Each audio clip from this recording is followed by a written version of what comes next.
আমরা কি শুধুমাত্র ইন্ডিয়ার সাথে জয় নিয়ে খুশি থাকবো? মানে এটা এতটুকুতেই সীমাবদ্ধ থাকবো আমরা?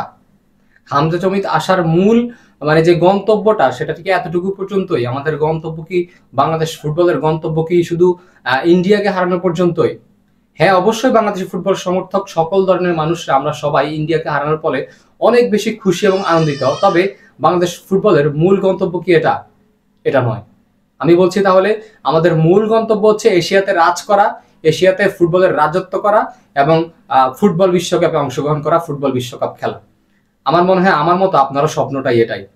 এটার জন্য কি করতে হবে? মাত্র দুইটা কাজ করলেই, মাত্র দুইটা কাজ করেই আমরা বিশ্বকাপে খেলতে পারবো, এশিয়াতে ফুটবল রাজ করতে পারবো। সেই দুইটা কাজ নিয়ে আজকে কথা বলবো। প্রথমটা হচ্ছে 5 জন খেলোয়াড়কে বাংলাদেশে আনার জন্য কাজ করতে হবে এবং আনতে হবে। শুধুমাত্র 5 জন খেলোয়াড়। এই 5 জন খেলোয়াড় আসলেই এমন একটা দল গঠন হবে যেটা এশিয়াতে কাঁপুনি ধরাতে পারবে, এশিয়াতে রাজত্ব করতে পারবে।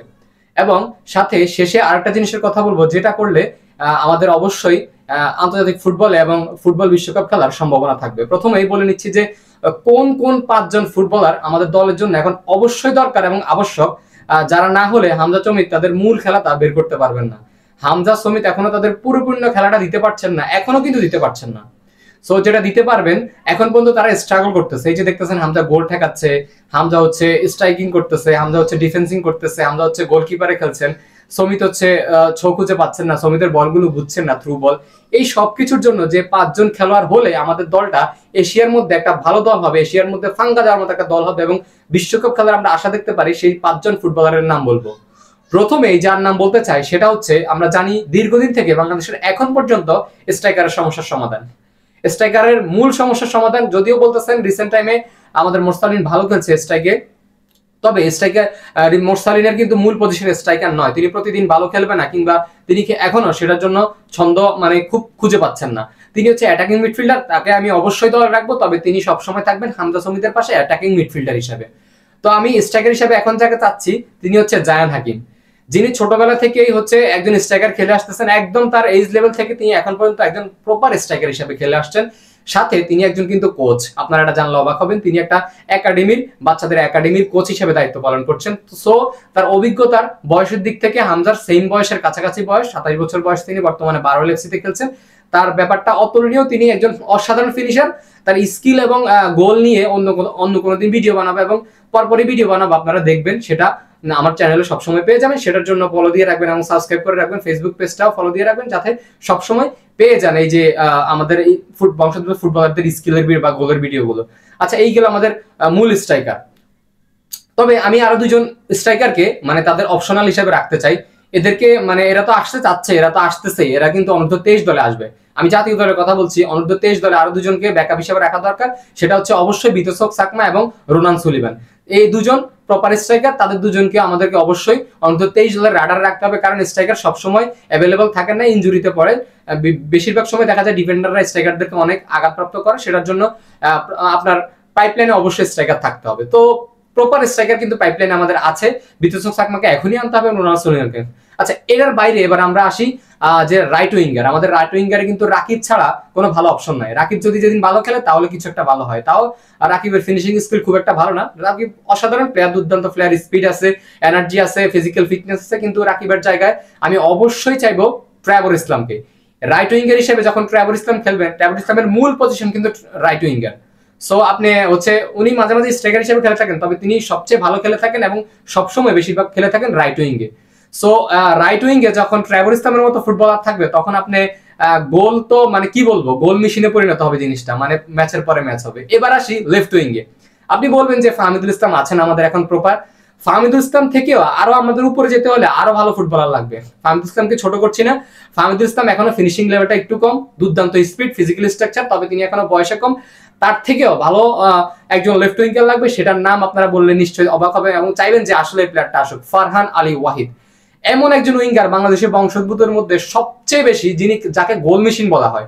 আপনি চিন্তা করুন, যখন আপনার ফরওয়ার্ড লাইনে এই 3 জন ফুটবলার থাকবেন, জায়ান হাকিম, রাইট উইঙ্গে হচ্ছে ট্রেভর ইসলাম, লেফট উইঙ্গে হচ্ছে আপনার হচ্ছে ফারহান আলী ওয়াহিদ, 3 জনই রীতিমতো গোল মেশিন, 3 জনই মানে গোলের বন্যা বইয়ে দিবেন। আপনি চিন্তা করেন এই 3 জন থাকলে কি হবে। আপনি যদি 2টা গোল হজম করেন তাহলে আপনি 4টা গোল দিয়ে ফেলতে পারবেন, এমন 3 জন প্লেয়ার। সো এই 3 জনের যদি আপনি বিশ্বমঞ্চে খেলতে চান, যদি আপনি মানে ভালো ভালো দলের সাথে খেলতে চান, তাহলে অবশ্যই এমন দুর্দান্ত একটা অ্যাটাক লাইন লাগবে। যেমন হচ্ছে মানে বড় বড় ক্লাবে আমরা দেখি 3 জনই ফরওয়ার্ড, সেরা ফরওয়ার্ড থাকে। সো এবার ফরওয়ার্ডের পরে এবার বাকি যে জিনিসটার কথা বলবো, আমাদের মিডফিল্ড এখন পর্যন্ত পরিপূর্ণ। মিডফিল্ড নিয়ে কোনো প্রশ্নই নেই, মিডফিল্ডার কোনো ফুটবলার লাগবে না। আমাদের হামজা আছে, সমিত আছে, কিউবা আছে, আমাদের মোরসালিন আছে, আমাদের জামাল ভুঁইয়া আছে। মিডফিল্ড নিয়ে কথা বলতে চাচ্ছি না। এবার আমাদের মূল যে সমস্যাটা, আমাদের তারেক কাজী দেখলাম আমরা ইন্ডিয়া ম্যাচে হালকা ইনজুরির পরে একটা সমস্যার মধ্যে পড়ে গেছে, আমাদের ডিফেন্ডার নেই।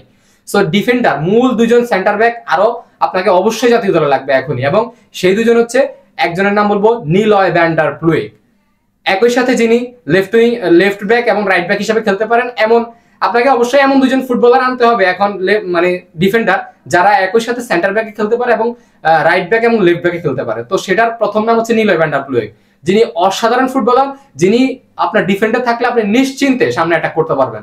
মানে আপনি চিন্তা করেন, যখন হামজা ডিফেন্সিভ মিডফিল্ডে থাকবে, সাথে নিলয় ভ্যান ডার প্লুইগের মতো একজন ডিফেন্ডার থাকবেন আমাদের রাইট ব্যাকে অথবা মেইন সেন্টার ব্যাকে, তখন কি হবে? কেউ গোল দিতে পারবে না সম্ভবত। আর এশিয়ার কোনো দলই গোল দিতে বলে কেউ গোল দেওয়া লাগবে। আরেকজন হচ্ছে যিনি আসতে যাচ্ছেন, ক্যাসপার হক। আমরা তারেক কাজী এবং তপু বর্মনের ব্যাকআপ হিসেবে এই দুজনকে জাতীয় দলে অবশ্যই রাখতে যাচ্ছি, কারণ সময় অসময়ে আমরা দেখি যে সামনের ম্যাচটা আমরা হচ্ছে তপু বর্মনকে পাবো না, আমরা ইনজুরির কারণে তারেক কাজীকেও না পেতে পারি, তখন আমাদের একটা ঝামেলা হয়ে যায়। যদি আমাদের একজন দুর্দান্ত ফুটবলার আমরা পেয়েছি, শাকিল আহাদ তপু ডিফেন্ডার অসাধারণ, এবং জায়ান আহমেদ, যাদের কথা না বললে আমার মনে হয় কম হবে। ইন্ডিয়া ম্যাচে তারা দুজন যা খেলেছে, হামজা তো বলেছেন যে শাকিল আহাদ তপু হচ্ছে এই ম্যাচের man of the match winner, কারণ হচ্ছে শাকিল আহাদ তপু যেটা দেখিয়েছেন আসলে দুর্দান্ত। আমি বলবো যে বাংলাদেশ ফুটবল নতুন করে একজন ডিফেন্ডার পেয়েছে। সো শাকিল আহাদ তপুর পরে আমাদের যাকে দরকার, জায়ান আহমেদ আছেন আমাদের, কিন্তু রাইট ব্যাক এবং লেফট ব্যাকে মাঝে মাঝে অপশনের পরিবর্তন হয়। আপনি একটা অপশন নিয়ে কখনোই খেলতে যেতে পারবেন না বড় মঞ্চে, বড় টুর্নামেন্টে, কিংবা বড় আসরে, কিংবা বড় দলের সাথে। কারণ হচ্ছে আপনার ব্যাকআপ রাখতে হবে, পারফেক্ট ব্যাপার, মানে একদম শক্তিশালী ব্যাকআপ।